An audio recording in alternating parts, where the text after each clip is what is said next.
Face à la pénurie du sucre, vendu entre 700 et 800 francs les kilos dans certains quartiers de Bamako, le gouvernement a lancé une opération d'importation de 100 000 tonnes du 18 juillet au 6 novembre dernier. Une opération qui consiste à supprimer la taxe conjoncturelle pour les importateurs.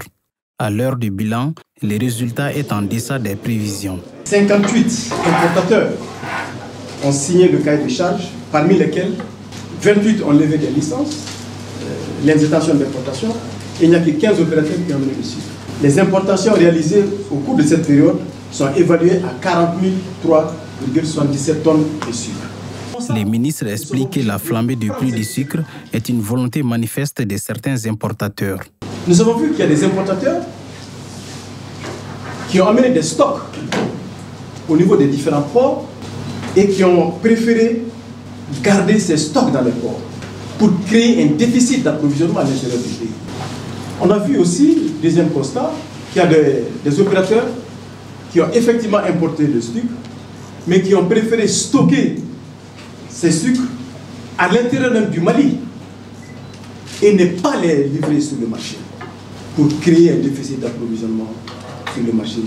Nous avons aussi des opérateurs qui ont importé le sucre, qui les ont fait acheminer à Bamako, mais au lieu de le livrer aux détaillants pour servir la population, ils ont préféré commercialiser ce sucre avec les unités industrielles où le prix n'est pas encadré. S'adressant aux opérateurs économiques présents à cette rencontre, Moussa Alassane Diallo se montre plus ferme pour la nouvelle opération d'approvisionnement.